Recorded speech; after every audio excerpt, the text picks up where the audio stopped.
I'm always in my glasses. You know, I lost my vision, started losing my vision probably less than a year ago. It's poor vision due to health. So I want to talk about this, about hair. You know, you see a lot of stuff on there, but what they don't really tell you is for those that has medical problems, it's not that simple. You can massage all kind of oil in your hair. It's not going to work if your health is not together. I have used every kind of hair growth. It'll grow. I've even did the baking soda. It grows. But the end result, if I didn't change my diet and the way I take care of my body, it stopped growing. Anytime I drop the ball, it started falling out. And I'm going to go take a little bit further back with this story. First of all, my texture of hair, I took cosmetology, and my cosmetology teacher told me my hair was coarse. This is how cruel people, and she's still a brown skinned lady, just doing whatever they tell her to do. And being brown skinned, a lot of times people try to devalue you, or when you may have some beauty attributes better than them. And not to say that anyone is better or not. It just sometimes some things is people have more beauty than others. And it may be because of the soul. I think it's my soul more than my physical. But back to the hair texture. She would lie. So before then, my thing is, I had been getting all these perms. What the fuck I was getting perms for? They had me convinced that my hair was 4C, the worst grade of hair, and they would perm it. I've been to different beauty shops. They would just perm it. Why the hell was they perming straight curly hair? Now you see this, and I didn't catch on. I really didn't catch on. There's only one guy I dated or messed around, and his name was Kevin White. And one time I did a little catnap over being a little fast and spend time with him, and I went to go shower my hair, take a shower, my hair got wet. He was the first person to say, he said, "You have some beautiful hair." Now I'm thinking, you know, the perm, but what happens is when it go wet, it go back curly. It's already straight, but I was thinking it was kinky. I was like, what? He said, "You have a nice grade of hair. Your hair is beautiful." He never noticed that my hair was a nice texture because I always was putting perms on it or doing the European way that they convince us. They can say it's black, but the European way try. Wait, no different than a curl. I was going to get a curl. I probably was in the 7th or 8th grade, and them idiots, as I look at them, idiots, beauticians, they would put a curl on my hair, and it was already curly, and it was already straight. So it was just looking stringy all the time. Instead of them saying, "Hey, your hair grade is this. You don't need to do this. The only thing you have to do is go put some little gel or some little foam and it'll curl up." All of sure is not one person said anything. So I'm getting a hit with the Jerry curl as well as perm. So you know the little thing with the perm thing. I ain't filed for that little perm claim, but we've been doing those perms all my life, majority of my life. And then when I started getting real sick, when my son was it was in middle school, 6th, 7th, 8th grade, my weight expanded, my features changed. That's when they diagnosed me with Cushing's, and I started having diabetes issues, all kind of health problems, arthritis, you name it. Hair started falling out. The weaves, the extensions were braids, the wigs, that started playing out.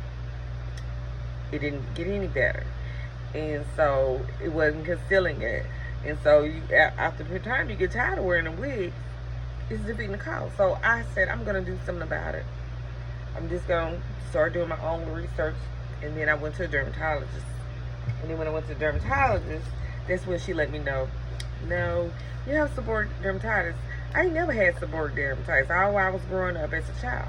Yeah, my mother said I had a little mild case of eczema, but she always kept it under control where, you know, I just knew that if I got hot or it's humid, I would itch like crazy. Ooh, I hate eczema to the core. But learned to manage to stay stress free. But now that Seborrheic, as I got older, didn't occur to the last year and a half, maybe 2 years. The hair was just falling out like crazy, but the bumps and the painful. Where I knew I had to shampoo my hair every 3 days so I wouldn't have a breakout. And so when I went to the dermatologist, I keep saying dermatologist, she did this. I tried to use this oil. It's a topical oil. It may work for some people. 0.017, and it was a 0.01% shampoo. Because I knew I was allergic to soaps. After a certain time, I can use it, but after a certain time, it attacks me. And so the shampoo I work is because it was medicine shampoo because it's 0.01. I should have showed you the bottle. Prescription. So this is becoming a cost of my financial pocket. So I would use it to work to a certain extent, but the oil would make me itch like crazy. So I stopped doing that. Then I started doing baking soda paste. I make my own. I got a YouTube video talking about that. And I did see results that hair growth did occur.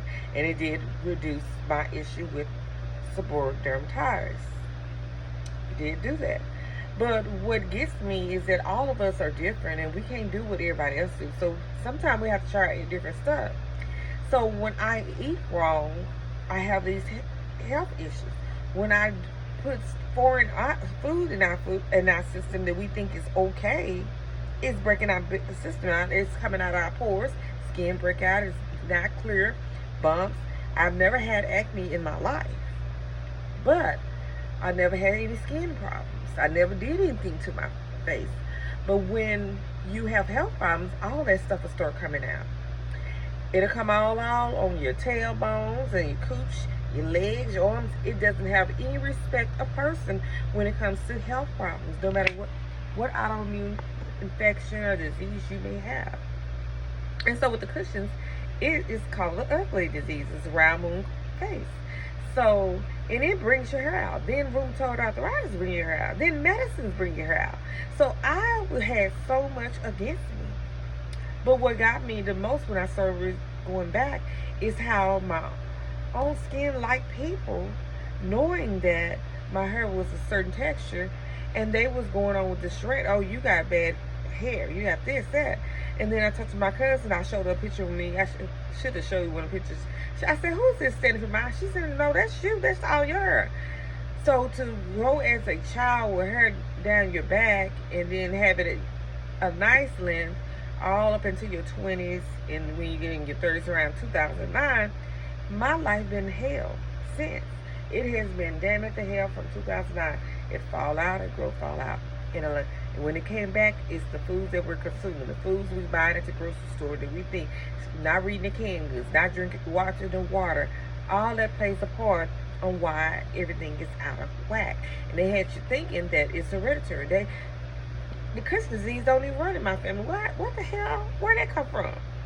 So they tell you that bull crap, and then when you learn better, know better, and you start doing stuff, the environment, everything they doing to us, it's a cause and effect.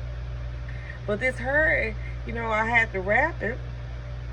I came to poor people. When your hair start falling out, men are not attracted to you. Not to me.